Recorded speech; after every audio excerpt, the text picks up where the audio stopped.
You know why we're so successful? Why, Johnny? Tell us. Because we're diversified. Diversification.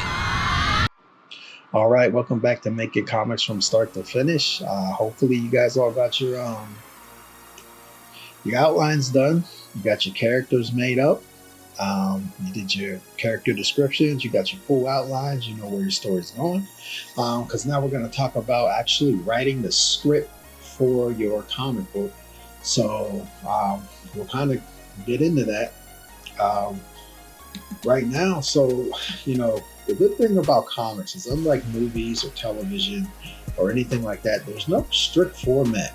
Now, obviously, if you're trying to write comics for a publisher, they're going to have a way they want you to write the scripts, and they'll probably provide that for you. But in general, there's no industry standard other than writing a good story and making sure you've got enough description that your artist can properly relay that story onto the page with the panels. So how do you want to format your story?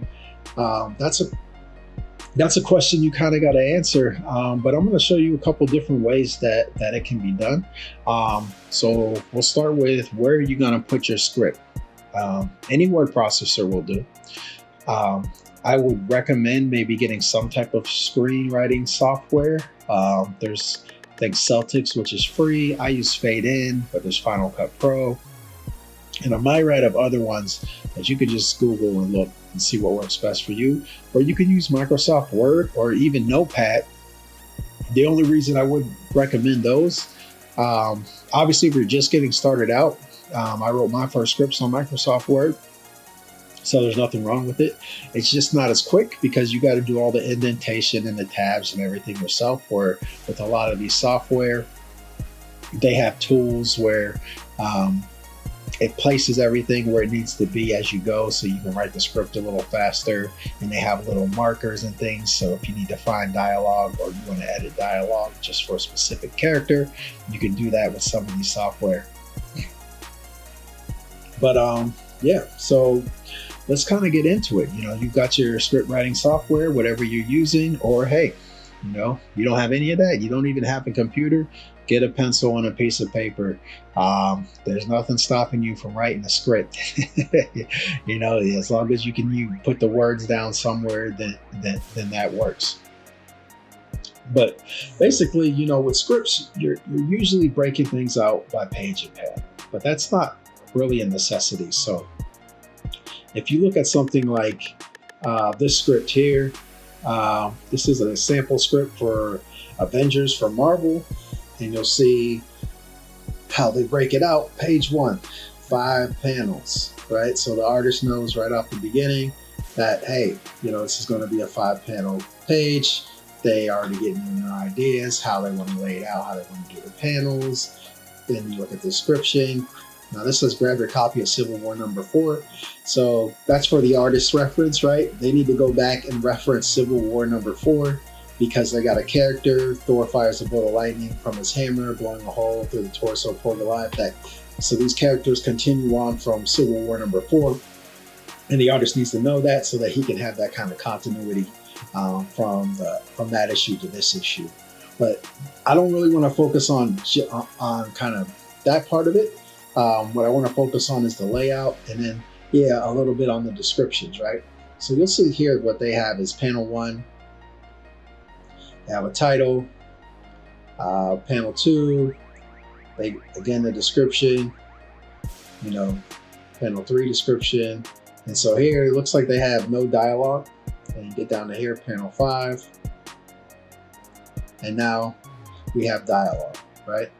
So there's a title. Now, so those are kind of narration notes. They'll probably put the title here, they'll put something narrated. Then you have the Wasp, which is a character, and this is what she says, my God. And you'll notice they have everything basically left align for the title. As they get into the descriptions and things, and you'll see they do the panel, they break everything down by panel, page 3, 7 panels. That's a lot of panels for one page, especially if you're just getting started. Generally, I prefer a faster pace. Think about it in this way. If you're talking about pacing for comics, the more panels, the slower to read, in that sense. But again, that's really that's just a note. That's not really what this is about. But you'll see here, so this is one way to do it. You got your panels, your description, and you see everything's left aligned, so it's all the way down. To me, that's a bit confusing. I don't do it that way, but this works. Like I said, as long as it's clear, and this is clear, it should be fine. And you'll see, here, there's more dialogue. Iron Man says this, Iron Man says that, Iron Man says this, Iron Man says that. And you have the descriptions and so on and so forth. And you just continue, page 3, however many panels, page 4, however many panels. And you go panel 1, panel 2, panel 3. And in each panel, you put your description. Some panels have these really short descriptions, and some panels have these really long descriptions, because you got to tell the artist whatever they're going to need for that panel, no matter how big or small the panel is. You got to give them all the pertinent information. And then just remember too, when you're writing the script, you're not writing the script so much to tell the story as much as you're writing the script as almost directions.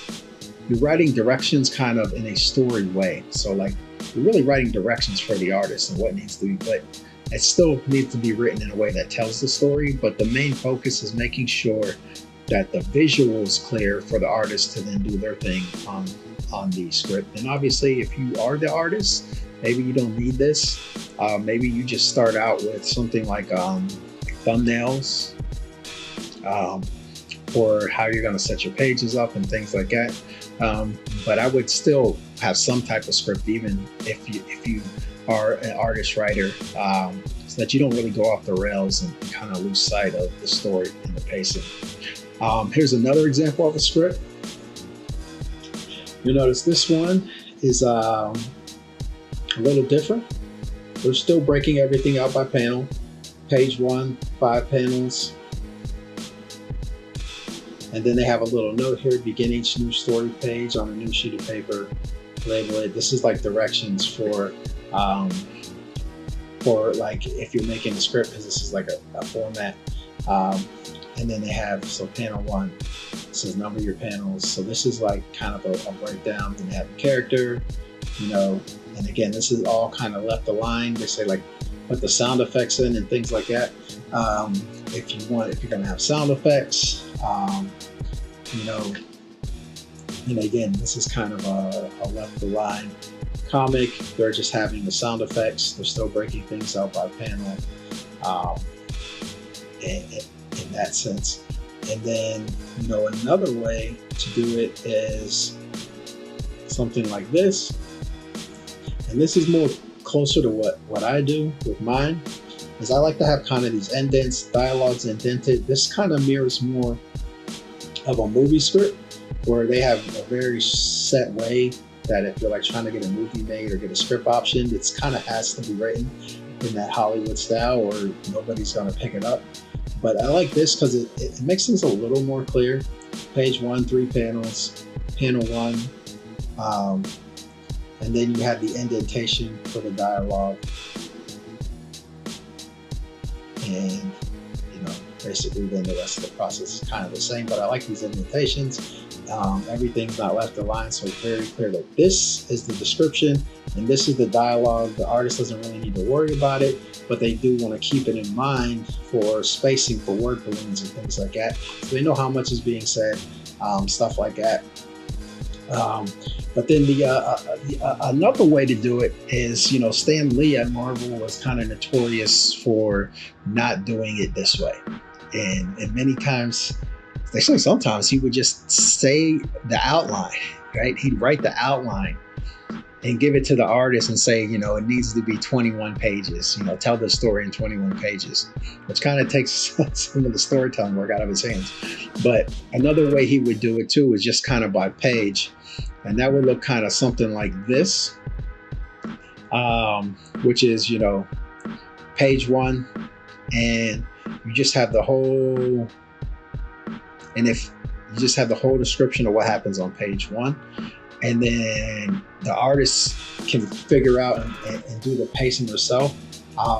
Sometimes I like to do it this way because And this is what I did for my story, Eta, because it kind of gives the artist some room to breathe without making them do all the work. Like I said, if you just send them an outline and say, hey, turn this outline into 21 pages of story, now they're kind of telling the story, right? But this is a way to give the artist the freedom to kind of use their creativity and have some say in the flow of the story, but without making them actually have to write the story, because everything's right there.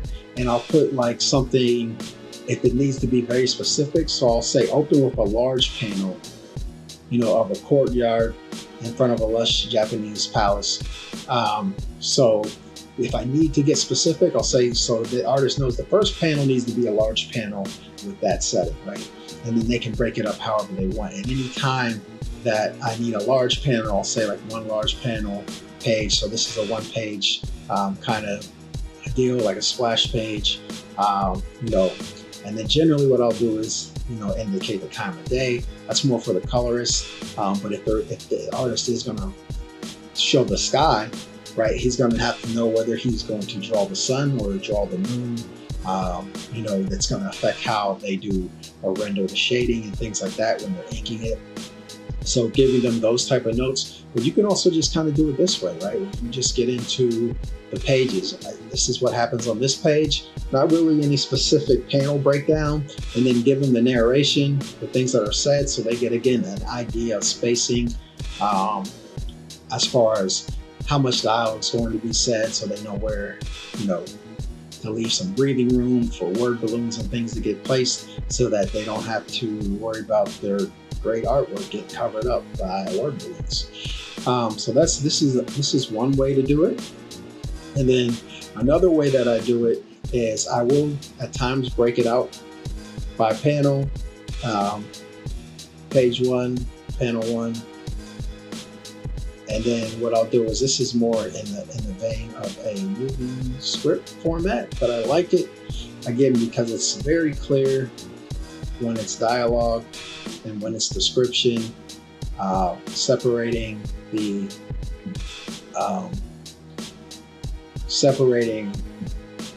panel 4, then we have the description here versus having it kind of jumbled all on one line.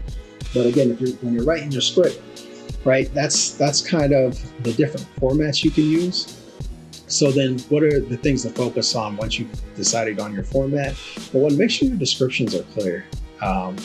Anything you need the artist to show, you kind of got to make sure you tell them. If you really want to emphasize some background, make sure you put it in there, because otherwise an artist may, a good artist is going to, that first panel is going to have a pretty detailed background. But once the scene and the setting's established, they don't necessarily need to have all those details in the background, because the reader's already in their mind going to know what's going on around them. They're going to kind of feel that background in themselves. But it's, so if you need something very specific in the background on panel 5 or panel 4, make sure you put it in your description. Also make sure that you give your artists a chance to kind of be creative as well. Like, you don't want to kind of pigeonhole them into being so specific that the work kind of comes out stagnant, because it just looks like they're following directions, right? You want to give them some leeway to be creative and make the work stand out as well.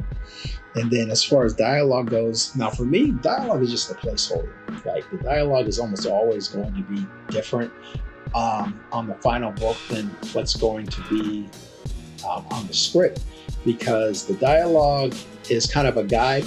It helps convey the emotions of the characters for the artist, so he knows kind of what type of facial expressions to draw for them, and again gives them the idea of how much space to breathing room to leave for lettering. But ultimately, whatever the artist sends back, all the dialogue is subject to change. So most of the time I don't really worry too much about the dialogue, as much as I just need to make sure that everybody's saying what they need to say for that page, so that the artist knows the emotion and knows kind of how much space to leave in the layout. But yeah, so you can take these tips and get started writing on your script because you have your outline, so you know where your story's going, you have your characters. So go ahead and get working on those scripts.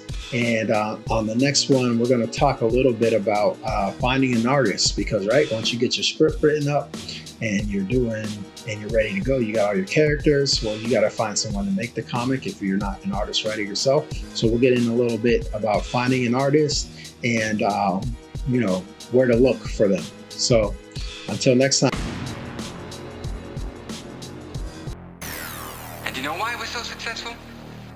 Why, Johnny? Tell us. Because we're diversified. Diversification